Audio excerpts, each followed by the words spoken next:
পাঞ্জা যদি একটা কুকুরের গলায় ঝোলানো থাকে, দীক্ষা তিনি দেন। আবার শ্রী শ্রী ঠাকুরের তিরোধানের পরে দেখা যায় ঋত্বিক বইতে অনেক সংযোজন, অনেক পরিবর্তন। ঠাকুরের বলা আছে আলোচনা দ্বিতীয় ঠাকুর যে বলছি না, আমি তোমার I tell you one thing, I have no spiritual experience about Thakur. জীবনে কোনো তো নাম দান করিনি। একটাই আছে, একটাই সংকল্প, একটাই মূলধন আছে, ঠাকুরকে দিয়ে গেছে। সোজা কথা, ঠাকুরকে দেখা মানে যদি দেখা যায় চোখ মেলে ঠাকুর লিটারেচারটা সব পড়া হয়ে গেছে বলা যায়, যদি তাকে স্টাডি করা যায়। সেই ঠাকুরের দ্বিতীয় খণ্ডেতে একটা আছে, পুরুষোত্তমের অবর্তমানে মানুষের কার দীক্ষা নেবে, সাধন ভোজন কী করে করবে। আজকের কথা না, 44 কথা। তখন তো ডিভিশন কোনো ঝামেলা নেই, কোনো পিকচারে কেউ নেই। কবে কি বলছেন? পুরুষোত্তমের অবর্তমানে, you listen all the particular language words. পুরুষোত্তমের অবর্তমানে পুরুষোত্তম অনুগামী ঋত্বিকের কাছ থেকে পুরুষোত্তম প্রবর্তিত দীক্ষায় দীক্ষিত হয়ে সেই পুরুষোত্তমই ধ্যান করবে যাবৎ পুনরায় তার আবির্ভাব না হয়। তার আবির্ভাব হলে আবার তাকে গ্রহণ করতে হবে। কোনো স্কোপ আছে কি? কোনো সংযন্ত্র নেই। এই কথাগুলো কি ঠাকুরের কথা না? কোথায় কি লেখা আছে আমি আর বড় কথা এক, সেটা বিরাট ঠাকুরের কথা হয়ে যাচ্ছে। কিন্তু এগুলো যে পাতায় পাতায় লেখা আছে এর কোনো ভ্যালু নেই। কি করে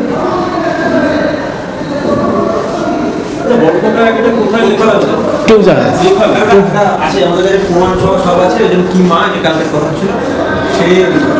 আমি আশা করি তুমি এরকম করবে, আমি আশিস বাড়িতে ছিল, তুমি এরকম করবে বড় প্রকারে, আমি আশা করি।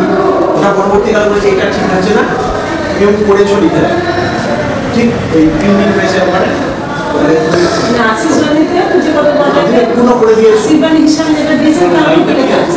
লেখা আছে একটা লাইন ওর মধ্যে, তুমি এই রূপে জন্মগ্রহণ করে আমাদের বংশকে ধন্য করে দিয়েছে। বাবা বলে বলতাম, সালা কোনো বাবা মা এই কথা বলে তো জানি না কখনো। আচ্ছা, আমাদের ধন্য করে দিয়েছে। তারপরে আমি একটা আলোচনা প্রসঙ্গে 11 খণ্ড খুঁজতে খুঁজতে দেখি, সেখানে একটা ঘটনার কথা লেখা আছে যে দয়ালবাগ থেকে এক সৎসঙ্গী দাদা এসছে, তাকে নিয়ে সন্ধ্যেবেলা সৎসঙ্গ হলো ঠাকুরের সামনে। সেখানে অনেক বাড়ি টাড়ি পাঠটাট হলো। তারপরে কে যেন একজন পুরুষোত্তম বন্দনা পড়লো, ঠাকুরের কর্তা বাড়ি করলো। ঠাকুর সাংঘাতিক রেগে গেলেন, অস্বস্তি করে। এরকম করা কি মানুষ? হুজুর মহারাজের কথা হচ্ছে, সরকার সাহেবের বাণী পাঠাচ্ছে, সেখানে আমার বাণী পাঠা না, পুরুষোত্তম বন্দনা করলে একদম কি নোংরা কথা। সকলে ভাববে যে আমি কতগুলো চাটুকার নিয়ে বসে আছি, কে এসে করতে পারবে? তো প্রফুল্লদা তখন বলল যে আমি তো বুঝতে পারছি না আপনি কেন তো রাগ করছেন, কিন্তু আমাদের করেছি আমরা। ঠাকুর বলছেন যে করলে তো হলো না। কোনো বাবা মার সামনে যদি বলে আমাকে আমার ছেলে ধন্য করে দিয়েছে, তার কেমন লাগে? ঠাকুর বলছেন এই কথাটা। 11 খণ্ড খুলে দেবো, আর 11 খণ্ড একদিন তোকে আমি দেখেছিলাম না? হ্যাঁ, তাই না? তো সেই লোকটা বলে গেল আমাদের বংশকে ধন্য করে দিয়েছে। আর যদি বলেই গেল সে কি ছেলে, সেটাকে ছাপিয়ে দিল বলে, ঠাকুর তো লুকিয়ে রাখতেন। এত বড় কথা বলছি হতে গেল। আরেকটা কথা, আলোচনা করছেন প্রথম খণ্ডে বহুদিন আগে সুশীলদা জিজ্ঞাসা করছেন ঠাকুরের সঙ্গে ইষ্টের অবর্তমানে কী হয়, এরকম প্রশ্নটা বলে বলছে তার অবর্তমানে তার সন্তানের মধ্যে ইষ্ট প্রতীক হলে কি করে একজনকে থাকতে পারেন। প্রথম খণ্ডে বলা আছে 39-এর কথা। কিন্তু যিনি থাকুন তিনি মূলের সাথে কোনো রকমের যেন পরিবর্তন না হয়, জানা মূলটা কিন্তু উনি তো বলে গেছেন যে থাক না, ইষ্টবায়ুর কথা তিনি বলে গেছেন। তার বংশের যারা পুরুষোত্তম বা শিষ্টজনে থাকলে বংশে শিষ্ট কেউ, তিনি কিন্তু শতনিয়ন্তা জীবন জাগের এসব প্রমাণ দেওয়া আছে তারই তো। কিন্তু আছে না একটা বাড়ি, সেইগুলো বলাই যদি আছে, তো এই ঝামেলাগুলো করার দরকার ছিল কি? সত্যি কথা বলতে কি শুধু যাই না, রেকর্ড হচ্ছে কিনা আমি জানি না, এটা মারামারি হয়ে যাবে রেকর্ড, আমাকেই মেরে ফেলবে তখন শুনতে পারবি লাগছি। ঠাকুরের সব কথাই যদি অব্যর্থ সত্য হয়, তা ঠাকুর অন্যদের সম্বন্ধে যা বলছেন সেগুলো তারা লুকিয়ে রাখে। আমি কাজে হচ্ছে হয়ে আসবো, ঠাকুর বলেছেন, সে বই ছাপাও হয়ে গেছিল। এক রাত্রের মধ্যে বই উজ্জ্বল করে তুলে ফেলে দিয়ে আবার নতুন করে বই ছাপালো, কেন করলো? এত ভয় কেন? ঠাকুর তো বলে গেছেন আমি কাজ হচ্ছিল, এটা কোন সবাইকে তা না, ঠাকুর ইজ মাই পার্সোনাল কপিরাইট। ঠাকুর ব্যাপারটা আমাদের পরিবারে, আমাদের পরিবারের মধ্যে একটা বিশেষ ঠাকুরের সন্তানের এবং তার বংশধরের। ওটাই আমি বলছি, আমাদের মানে আমাকে ধরুন আর বলতে না, আমাদের, ওরা বলছে আমাদের পরিবারে। ঠাকুর পরিবারের মধ্যে আপনি নেই। না না, আমি নেই এখন। এখন আগে কাজলদাও ছিলেন এক সময়, এখন তুইও নেই, এখন ওরা একা। আপনি তাকানো যায় না ওদের বাড়ি থেকে, মৃত্যুদের কথা শুনে যেটা বলেন, এবং অনেকে আছে ভিতরে ভিতরে খারাপ লাগে, তাও রয়েছে। বলে যে অনেক কাজুদারের দিকে পাশের বিল্ডিং তাকানো পাপ। বাদ দিতে সব কথা, ঠাকুরের কথা বল, সব গুমরা চলা। বলি না, ওরা দিয়েই বলে। কাজের মাসির কাছে নিজের মধ্যে গল্প করে ঝগড়া করে, ওই টাইপের মনে হয়, একদম ভালো লাগে না। তো এই ফ্যাক্টগুলো আমি বলতে চাই এই জন্যে, এরপরে বলার মতন কেউ থাকবে না, জানবেই না কেউ এগুলো। যেসব আমরা জানি কি, আমরা দেখেছি ছোটবেলা থেকে কি ঠাকুর তুলে পর থেকে আজকে পর্যন্ত অনেকে জানে না, জানে না, সেগুলো জানতে দেবে না কেন না, সেজন্য বলে যাচ্ছি, লিখেও গেছি অনেক কিছু, অনেকগুলো আভাসে লেখা আছে। যেসব কাহিনীগুলো বলছে আদায় কাজ করে মাছ করে, ওদের আভাসে অনেক কিছু লেখা আছে, পড়লে লোকেরা বুঝতে পারবে, যারা জানতে চায়। একদম পরিষ্কার লেখা আছে আগে, প্রবন্ধ সমগ্র কালকে প্রথম খণ্ড দ্বিতীয় খণ্ড কিনেছে। আচ্ছা আচ্ছা আচ্ছা, করে দেবো, কেমন লাগে করে দেবো। দেখো, আমি একটা কথা বলছি, সেসব ঘটনা তো জানো না, তো শুনে রাখো। আমি ছোটোবেলা থেকে কবিতা লিখতাম। আমার দাদা জ্যাঠা দাদা, বিশেষ করে মেজ দাদা, যে শুরু দাদাকে বলে, তার সাথে আমার সবচেয়ে বেশি ভাব ছিল। সবার সাথেই ভাব ছিল, কিন্তু উনি আমার সাথে, আমরা একসাথে থাকতাম। উনি ওই বাড়ি মেজে ছেলে, আমি ওই বাড়ি মেজে ছেলে।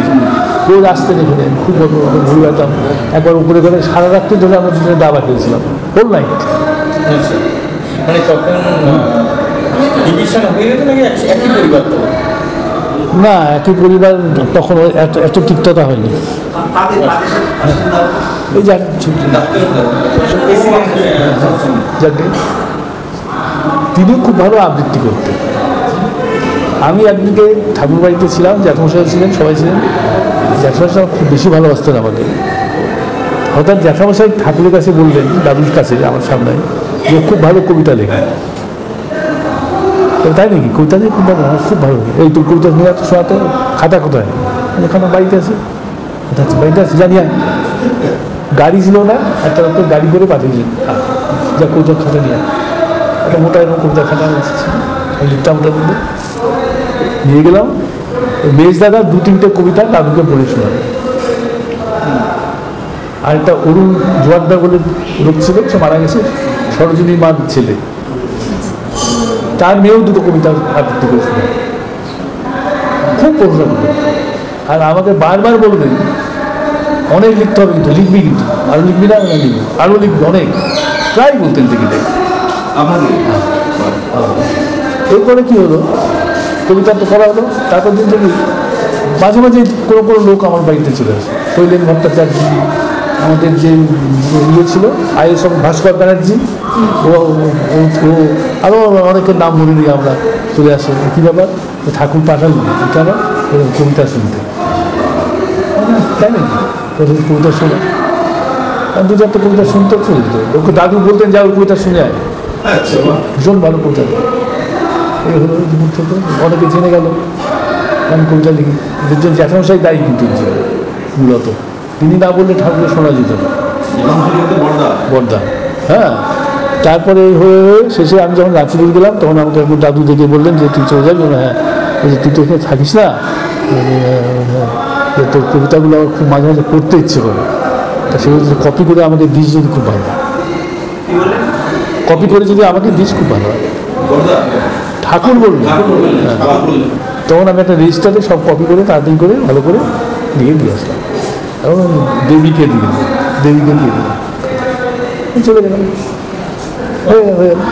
এরপরে আমি যখনই আসতাম, আমাকে লিখেছিস তো, আমি লিখিস তো, খুব লিখিস তো, হ্যাঁ লিখবি কিন্তু খুব লিখে বলতে, খুব প্রেরণা দিত। তখন আমি কবিতা লিখতাম, প্রবন্ধ লিখতাম। তখন আমাদের পত্রিকা বার হতো ধৃতিদীপা, তোমরা জানো হয়তো অনেকেই, ধৃতিদীপা তো বন্ধ হয়ে গেল। হ্যাঁ, তারপরে তো ধৃতিদীপা আজকে বন্ধ, কালকে চলছে, দুবার করছে সব হতো। মনোজ কুমার চালাতো ওগুলো, আমরা তখন লিখতাম না কিছু। এরপরে হলো কি, বাবারও তিরোধান হয়ে গেল, ছত্রভঙ্গ হয়ে গেল, সৎসঙ্গ তো টুকরো টুকরো হয়ে গেছে, বাবা তো মহাশত্রু হয়ে গেছেন সৎসঙ্গে। তখন আবার এই ঘরটায়, কোনে ঘরটায় যে এখন থাকে সবাই, ওখানে মনোজ কুমার আমি দাদা বসে বসে আলোচনা করতে করতে যে পত্রিকা আবার বার করতে হবে একটা পত্রিকা। তো তখন তো পারো ধৃতি দিবা নাম দিয়ে একটা পত্রিকা পাবে। তো আমি বললাম যে ধৃতি দিবা নাম দিয়ে বার করা যাবে, এটা এতবার চালু হয়ে এতবার বন্ধ হয়ে গেছে, লোকের সেন্টিমেন্টই খারাপ হয়ে গেছে। ধৃতি দিবা নাম দিলে বলবে যে আবার বন্ধ হয়ে যাবে, অন্য নামে বন্ধ হবে। তো কী নাম হবে তখন আলোচনা করে পট করে না হতে আমি বললাম, আমার মনে নেই, সপ্তাহী নাম দিতে হবে। তাহলে সপ্তাহীটা আমাদের বন্ধ করে দেওয়া হয়েছে প্রার্থনা থেকে, এটার মাধ্যমে এটা প্রচারও করা হবে। তখন লেখা টেখা নাই কিছু না, মনোজ কুমার একা লেখে, আর এই তপন দাস যদি করে আছে না ওরা লিখতো, তখন আমি লিখতে আরম্ভ করি। সর্বপ্রথম তাহলে প্রকাশ পায় 83 থেকে নিয়ে আজকে 2024, তো এর মধ্যে কোনো এমন সংখ্যা নেই যাতে আমার লেখা নেই। একটা তো আছেই, 2-3টে করেও থাকে, অন্য অন্য নামে অনেক আছে, তাই না? আচ্ছা দাদা, আপনি কি ছদ্মনাম ব্যবহার করেন? অনেক করেছি। হ্যাঁ, ছদ্মনাম বহু নাম, লেখা নাই তো, দুটোর জগতে কটা লেখা দেবে এখন? যেরকম কি নাম হতে পারে? যেমন একটা বই বেরিয়েছে, কেউ দেখবে ওখানে একটা বই আছে, পাওয়া যায়, বইটার নাম হচ্ছে কথায় কথায়, সিদ্ধার্থ সান্যাল লেখা আছে। হ্যাঁ, ওই নাম নিয়ে আমি লিখতে হবে। হ্যাঁ, সান্যাল আমাদের বারেন্দ্র, তো বারেন্দ্র সান্যাল।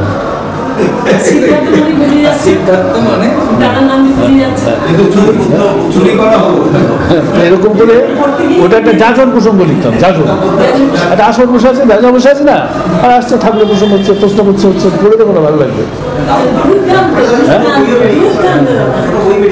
হ্যাঁ, কথায় কথায় বলতাম না। হ্যাঁ আছে, হ্যাঁ ওটা আছে। আচ্ছা, তাহলে আপনার ছদ্মনাম একটা পাওয়া গেল, যেটা অনেক আছে, সিদ্ধার্থ সান্যাল।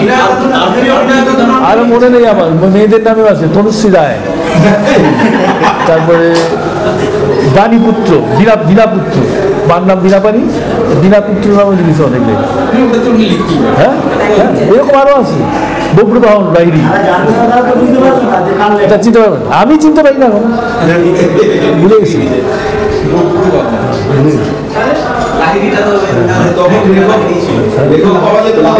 লেখক কে? আরে বাপে, লেখা সব চাকরিতে দেবে, মেরে ফেলে দেবে, কেউ দেয়নি। তপন দাস, আমি, চিন্ময় ভট্টাচার্য বলে একজন লোকাল হলো আজ থেকে, তারপরে মনোজ কুমার গোস্বামী অনেক লেখা দিত, এই কয়েকজন, কেউ লেখা দিত না, দেবেই না, এখানে কেটে দেবে। এখান থেকে পত্রিকা পোস্ট করা যেত না, এই ভারত পোস্ট থেকে বাজারে যেয়ে করতে হতো। দেবদূতিটা বলেছেন, দেবদূতি বন্দ্যোপাধ্যায়, আমার এই কাউকে বলবে কিন্তু এই কথা।